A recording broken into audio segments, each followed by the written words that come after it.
Bismillahirrahmanirrahim. Assalamualaikum warahmatullahi wabarakatuh. Alhamdulillahirabbil alamin. Assalatu wassalamu ala asyrafil anbiya'i wal mursalin sayyidina wa maulana Muhammadin wa ala alihi wa sahbihi ajma'in. Amma ba'd. Alhamdulillah, di sini kami masih diberi kesempatan untuk mempresentasikan hasil dari diskusi kami yang mengangkat judul makalah yaitu Human Capital. Di sini kami beranggotakan 8 orang, yaitu pertama saya sendiri Muhammad Nizar Zaid, kemudian Ahmad Maulana Rashidi, Muhammad Ilmi, Muhammad Adang Raihan, Nabila Rahmatulaili, Nanda Aulia, Rendia Auliana, dan Yafi Aulia. Jadi di sini saya sebagai pemateri pertama ingin menyampaikan mengenai pengertian kapital. Secara etimologis, kapital berasal dari kata capital yang akar katanya dari kata Latin caput berarti kepala. Kenapa kepala? Karena kepala merupakan pusat atau bagian utama dari berbagai tatanan. Sehingga secara garis besar, kapital bisa diartikan sebagai hal yang utama yang dibutuhkan atau bisa disebut dengan modal. Di sini Lawang mengemukakan pendapat. Dia berpendapat bahwa kapital tidak diterjemahkan sebagai modal seperti kelaziman yang dilakukan oleh orang banyak. Alasan pertama kenapa dia mengatakan seperti itu, menurutnya, kapital dalam bahasa Inggris memang berarti modal. Boleh dalam bentuk yang biasanya digunakan untuk belanja barang kapital fisik yang memungkinkan suatu investasi dapat berjalan. Pada alasan pertama ini, mungkin Lawang sepakat saja bahwa kapital yaitu adalah modal. Kemudian pada alasan yang kedua, menurutnya dalam bahasa Indonesia orang sering menggunakan istilah modal dengkul. Artinya tidak ada uang untuk dijadikan modal bagi belanja barang kapital fisik. Kecuali tenaga orang itu sendiri, bisa dalam pengertian tenaga fisik, bisa juga dalam pengertian keterampilan atau gabungan keduanya. Jadi pada alasan yang kedua ini, Lawang memberikan alasan kenapa dia tidak setuju bahwa uang itu dijadikan sebagai modal. Karena pada alasan kedua ini dia menyebutkan bahwa modal di sini adalah modal dengkul, yaitu modal yang tidak berupa uang atau harta, tetapi hanya berupa perkataan atau tenaga. Jadi modal dengkul di sini sama sekali tidak melibatkan uang, tetapi melibatkan perizinan. Yang perkataan tadi berupa perizinan atau kesediaan ikut membantu, atau tenaga yaitu kekuatan manusia yang bersedia diperintah. Jadi dengan kesediaan orang itu ingin ikut membantu dan setelah itu dia menggunakan kekuatannya untuk bekerja, maka di situ sudah terjadi sebagai modal untuk mewujudkan apa yang dia inginkan. Kemudian tenaga fisik memang tidak dapat dipisahkan dari keterampilan, tetapi tidak identik. Keduanya tidak dapat dipisahkan karena keterampilan itu hanya dapat diwujudkan dengan menggunakan tenaga fisik. Tetapi tidak semua penggunaan tenaga fisik digabungkan tenaga keterampilan. Contohnya seperti jalan kaki membutuhkan tenaga fisik, tetapi jalan kaki bukanlah suatu keterampilan sebagai suatu bentuk kapital manusia atau human capital. Kemudian pada alasan ketiga, konsep kapital berkaitan dengan suatu investasi. Kapital berhubung dengan suatu proses yang cukup panjang, yang tidak bisa langsung cukup digunakan, seperti halnya dengkul yang ada di depan mata dan siap digunakan.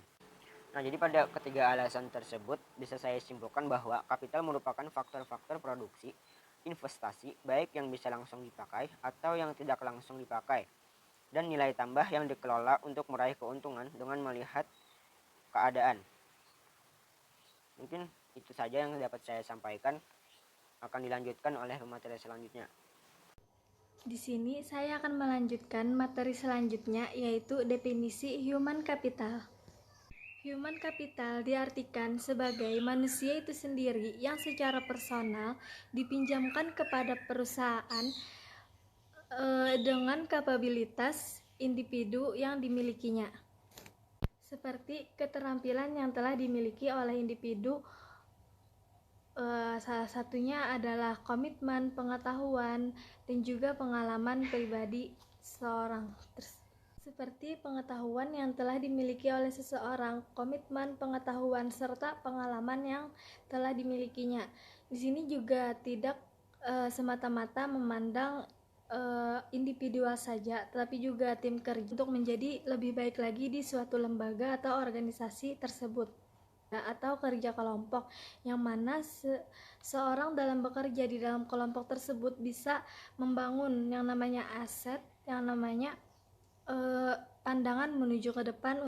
Human capital atau modal manusia ini juga dapat diartikan sebagai kemampuan yang ada di dalam diri manusia, sudah terlihat atau nampak pada diri manusia tersebut kemampuan-kemampuan apa saja yang telah dimilikinya. Untuk melihat apa saja kemampuan penilaian dari pengetahuan atau keterampilan yang telah dimilikinya, itu bisa dilihat di sisi bagaimana dia mengerjakan sesuatu, bagaimana dia menyelesaikan penyelesaian suatu pekerjaan yang telah diselesaikannya, bagaimana dia berproses di dalam suatu pekerjaannya tersebut, dan bagaimana kesehariannya, dan juga bisa dilihat dari beberapa aspek lainnya. Dengan kata lain, yaitu kapasitas seorang individu dalam melakukan beragam tugas yang ada di dalam organisasi atau sebuah perusahaan, lembaga, dan lain sebagainya. Sejauh mana dia bisa berkontribusi serta bekerja sama di dalam suatu organisasi tersebut. Menurut Malhotra dan Bontis dalam buku Rahmawati dan Wulani tahun 2004 menyebut maupun organisasi yang telah dijalankan untuk masa depan yang lebih baik lagi ke depannya, dan serta keterbaikan yang akan dilakukannya. Human capital merupakan kombinasi dari pengetahuan, keterampilan, inovasi, serta kemampuan seseorang dalam menjalankan tugasnya, sehingga dapat menciptakan suatu nilai tambah yang dikontribusikan oleh human capital dalam menjalankan tugasnya untuk memberikan sustainable revenue kepada suatu perusahaan atau lembaga. Human capital ini merupakan suatu nilai tambah yang melalui motivasi, komitmen, pengetahuan, keterampilan, efektivitas kerja tim dari seseorang atau suatu individu untuk sebuah perusahaan ataupun lembaga dan juga organisasi. Nilai tambah yang dapat dikontribusikan kepada suatu lembaga atau perusahaan ataupun organisasi yang dilakukan oleh pekerja itu berupa: yang pertama, pengembangan kompetensi yang ada dalam suatu perusahaan atau lembaga tersebut untuk digarap lebih lagi agar menjadi keterbaikan ke depannya. Yang kedua, pemindahan pengetahuan dari pekerja ke perusahaan. Maksudnya di sini ialah pemindahan pengetahuan, yaitu pengetahuan apa saja yang telah dimiliki oleh seorang pekerja atau individual untuk dapat dibagikan pengetahuannya tersebut kepada suatu lembaga atau perusahaan atau sebuah organisasi. Terus yang ketiga ada perubahan budaya manajemen. Maksudnya di sini adalah perubahan yang mana suatu kebiasaan yang dilakukan oleh pimpinan atau manajer di sebuah perusahaan atau suatu lembaga itu bisa dapat dirubah atau diperbaiki lebih lanjut lagi untuk keterbaikan dan keperbaikan di masa yang akan datang. Human capital sebagai kombinasi warisan genetik, pengetahuan, pengalaman, serta perilaku tentang hidup dan bisnis. Menciptakan nilai bagi suatu organisasi atau lembaga tersebut untuk mencapai suatu tujuan yang ingin dicapai oleh lembaga-lembaga atau sebuah organisasi. Berdasarkan pendapat-pendapat yang telah saya paparkan, dapat disimpulkan bahwa human capital adalah suatu ilmu, pengetahuan, keterampilan, atau serta kapabilitas yang dimiliki oleh manusia tersebut. Mungkin itu saja. Sekian dari saya. Terima kasih. Di sini saya akan melanjutkan pembahasan dari pemateri sebelumnya mengenai teori human capital. Dalam teori human capital ini terdapat beberapa pemikiran-pemikiran oleh para ahli, yaitu salah satunya adalah pemikiran yang menganggap bahwa manusia itu apakah sebagai modal, kapital, atau malah sebagai resources, penyedia barang. Jadi human capital ini bisa disebut juga sebagai investasi, di mana investasi itu adalah mengeluarkan beberapa modal untuk mendapatkan sebuah keuntungan. Keuntungan tersebut apakah bisa berbentuk material seperti uang ataupun barang-barang lainnya, atau malah berbentuk sebagai kesenangan untuk kita, kesenangan jiwa kita sendiri. Jadi dalam teori human capital ini, investasi tersebut bertujuan untuk mendapatkan mutu modal manusia. Jadi menurut Romer 1996, mutu modal manusia adalah terdiri dari kemampuan, keahlian, dan pengetahuan dari seorang pekerja tersebut. Di samping itu, para ahli berbeda pendapat mengenai apakah human capital itu bisa diukur dengan menggunakan kuantitas atau malah kuantitas atau kualitatif. Jadi sebagian orang berpendapat bahwasanya kuantitatif tidak bisa human capital tidak bisa diukur menggunakan kuantitatif. Dan juga saya sendiri pun juga setuju mengenai hal ini, karena kuantitatif itu hanya berbentuk berdasarkan angka-angka saja. Sebagai contohnya, saya pernah membaca sebuah berita beberapa bulan yang lalu di tahun 2019. Saya mendapatkan sebuah berita dari majalah internasional, berasal dari New York kalau nggak salah. Di majalah tersebut menyebutkan bahwasanya Indonesia mempunyai tingkat remaja paling tinggi di seluruh dunia, yaitu kalau tidak salah sekitar 64% angkanya itu sebanyak 64% tingkat remaja. Kata majalah itu sudah juga menyebutkan bahwasanya semakin banyak remaja di suatu negara, maka akan besar kemungkinannya negara itu akan maju. Dan kita lihat apakah Indonesia ini sekarang negara maju ataupun negara tidak, negara yang masih bisa dibilang negara berkembang. Maka kita simpulkan bahwasanya human capital itu tidak bisa diukur dengan angka saja, tidak bisa diukur dengan kuantitatif.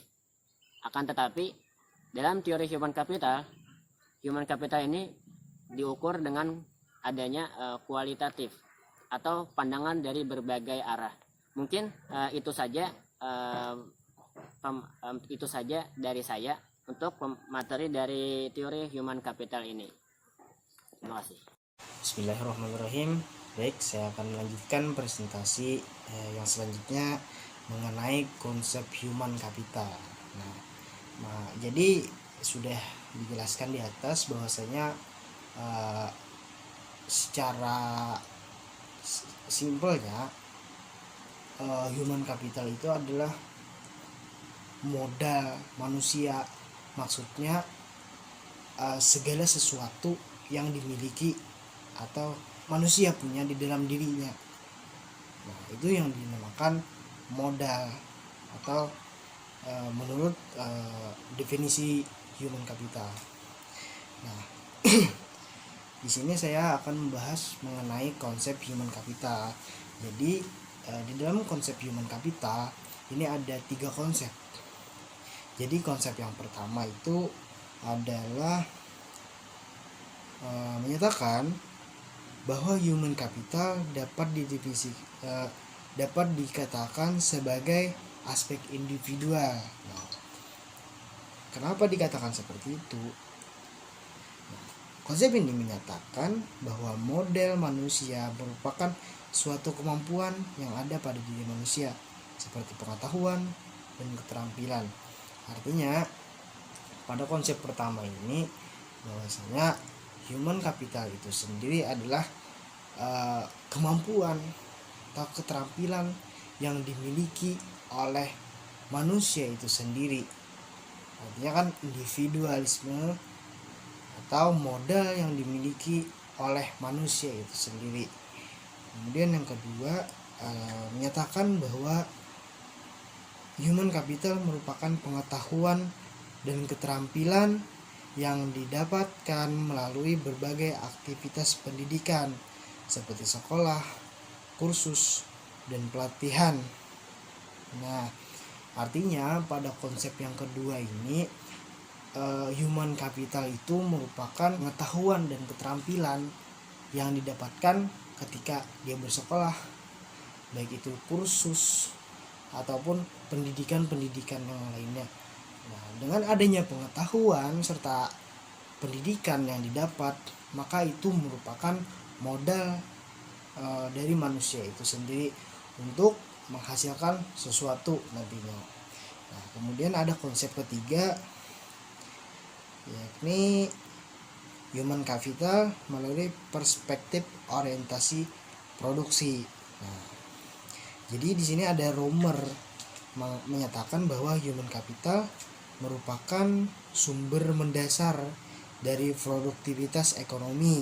Nah, jadi human capital di sini merupakan sebuah investasi yang dilakukan manusia untuk meningkatkan produktivitasnya. Artinya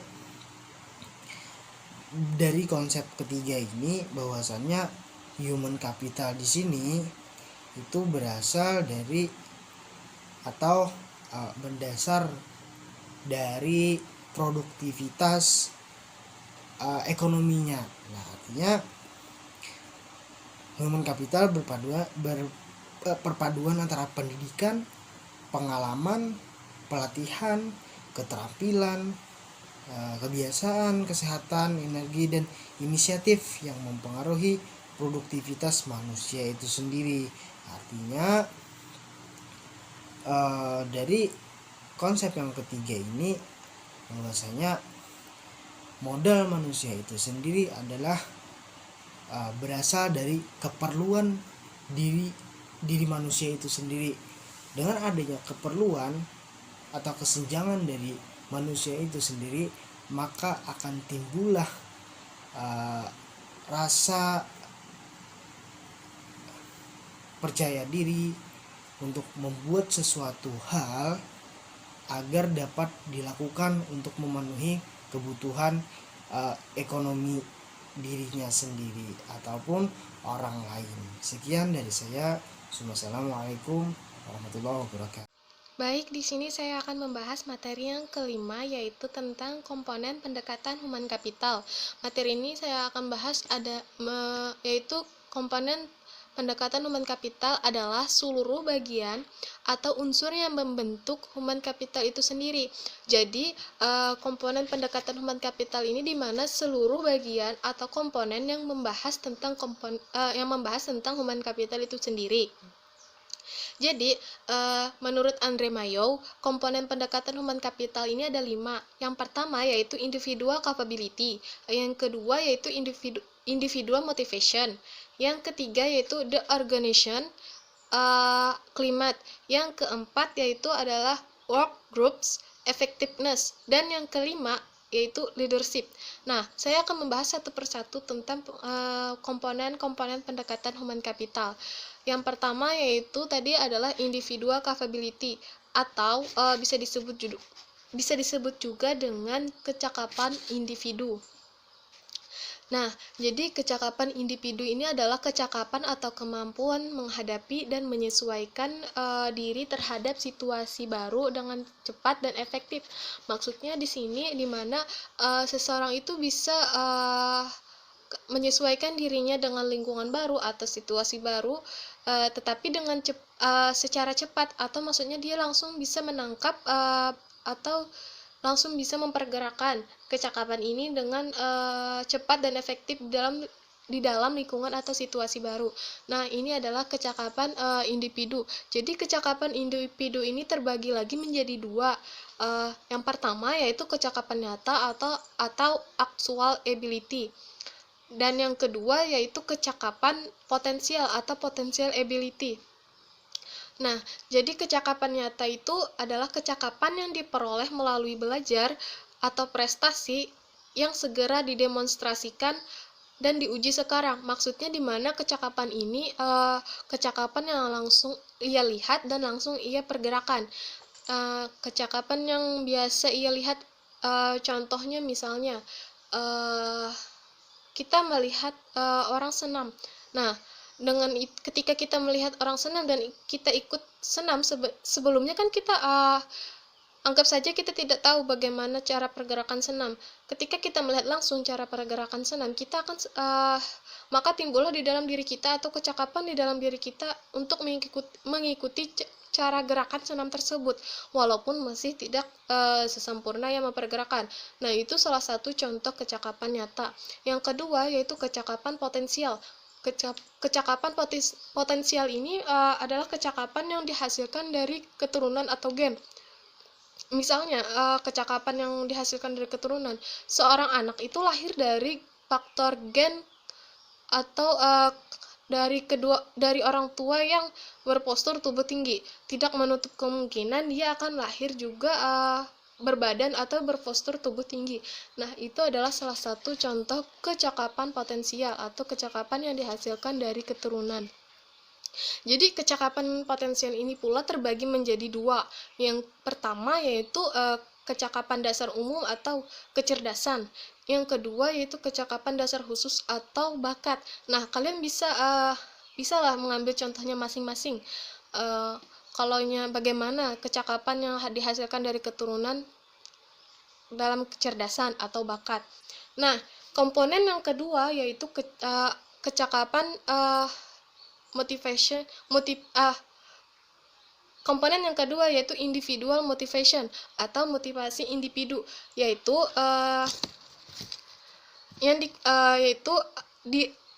daya penggerak seseorang atau di dalam diri seseorang yang menimbulkan dan menjamin bahwa kelangsungan dan memberikan arahan atau memberikan energi yang positif kepada diri seseorang. Maksudnya di mana motivasi individual ini atau motivasi individu ini kecakapan yang atau hasil yang diperoleh di dalam diri sendiri yang dibuat oleh dia dan diperoleh oleh dia. Maksudnya misalnya saya ambilkan contoh, misalnya ketika ketika misalnya ada seseorang ingin naik jabatan menjadi manajer. Nah, di situ kan ada di dalam dirinya semangat atau motivasi di dalam dirinya. Bagaimana caranya dia harus bisa mencapai targetnya, yaitu menjadi manajer. Nah, pasti di dalam dirinya, saya harus belajar, saya harus bisa bekerja keras, saya harus berpakaian sopan dan berperilaku baik. Nah, itu salah satu pencapaian yang diharapkan untuk menjadi seorang manajer. Nah, pastikan di dalam dirinya itu ada motivasi atau semangat di dalam dirinya. Itu adalah salah satu contoh komponen pendekatan human capital yang kedua, yaitu individual motivation. Yang ketiga yaitu komponen yang ketiga yaitu the organization climate atau budaya organisasi, di mana sistem nilai organisasi yang dianut oleh anggota organisasi yang kemudian mempengaruhi cara kerja dan berperilaku dari para anggota organisasi. Maksudnya di sini di mana lingkungan atau suasana kerja di dalam suatu organisasi itu sangat berpengaruh. Jadi apabila terhadap ada salah satu karyawan dengan karyawan lainnya merasa tidak nyaman, itu sangat berpengaruh dalam suatu organisasi atau perusahaan. Jadi budaya organisasi ini adalah salah satu yang sangat penting di dalam suatu pekerjaan atau organisasi atau perusahaan atau semacamnya. Itu sangat berpengaruh karena apabila di dalam suatu perusahaan itu sudah kita tidak merasa nyaman, maka itu sangat berpengaruh dalam keefektifan kita belajar atau bekerja. Nah, itu contoh dari komponen pendekatan yang ketiga. Yang keempat yaitu komponennya adalah work group effectiveness atau keefektifan tim kerja, di mana ini didasarkan pada dua hasil-hasil produktif dan kepuasan pribadi atau kepuasan berkenan dengan kepuasan tim. Jadi di sini maksudnya di mana seorang pemimpin itu lebih mengarahkan kepada kepuasan pribadi, maksudnya kepuasan timnya, bukan kepuasan pribadi, lebih kepada seseorangnya sih, kepada kepuasan tim kerjanya, di mana dia lebih memfokuskan kepada kepuasan kepuasan dari tim-tim atau karyawan-karyawan yang ada di dalam suatu organisasi itu tersebut. Jadi dia berkomitmen agar bisa mempertahankan anggotanya dan membuat anggotanya itu merasa puas dengan pekerjaannya di situ. Jadi seorang pemimpin itulah cara seorang pemimpin untuk mempertahankan anggota-anggotanya, yaitu dengan memuaskan karyawan dan bawah-bawahannya. Yang kelima yaitu komponen pendekatan yang kelima atau yang terakhir adalah leadership atau kepemimpinan. Jadi di mana kepemimpinan ini sangat berpengaruh atau pemimpin itu berpengaruh atas bawahan-bawahannya. Jadi kepemimpinan ini adalah pengaruh antar pribadi dalam situasi tertentu dan langsung melalui proses komunikasi untuk mencapai suatu atau beberapa tujuan tertentu. Jadi kepemimpinan ini adalah sikap pribadi yang memimpin atau sikap pribadi dalam memimpin, sifat pribadi dalam memimpin dan sesuatu untuk pelaksanaan dalam suatu aktivitas untuk mencapai tujuan yang diinginkan. Jadi kepemimpinan ini adalah sikap atau sifat yang dimiliki oleh seorang pemimpin untuk melaksanakan aktivitas dan mencapai suatu tujuan. Nah, itu saja yang mungkin akan yang bisa saya sampaikan. Akan dilanjutkan oleh materi yang selanjutnya, yaitu Nanda Aulia.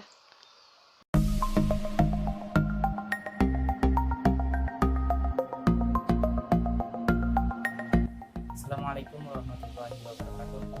Perkenalkan, nama saya Ahmad Maulana Rasyidi dari kelompok 1 selaku pemateri yang terakhir, yang mana akan menjelaskan tentang teori human capital dikaitkan dengan total quality management, yang mana telah kita pahami bahwasanya human adalah manusia.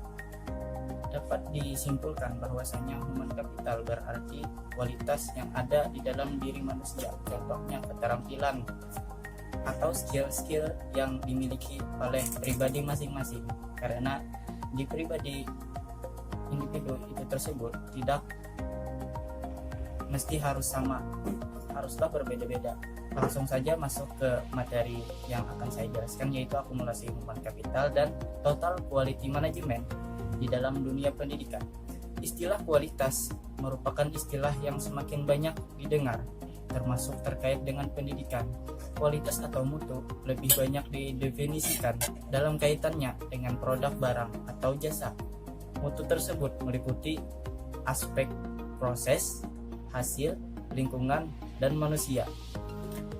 Menurutnya, kualitas meliputi dua aspek. Yang pertama berhubungan dengan pengukuran dan jaminan kesesuaian untuk spesifikasi yang ditetapkan. Pertanyaannya adalah, apakah barang atau pelayanan yang tersedia sesuai dengan permintaan atau harapan? Pada aspek ini, kualitas merupakan definisi dari prosedur atau procedural concept. Kualitas berdasarkan quality assurance system yang merupakan rujukan spesifikasi dan standar. Konsep kualitas dalam hal ini adalah menyajikan suatu berdasarkan spesifikasi yang telah ditetapkan. Dengan kata lain, kualitas merujuk kepada indikator untuk mengukur kinerja produk atau jasa.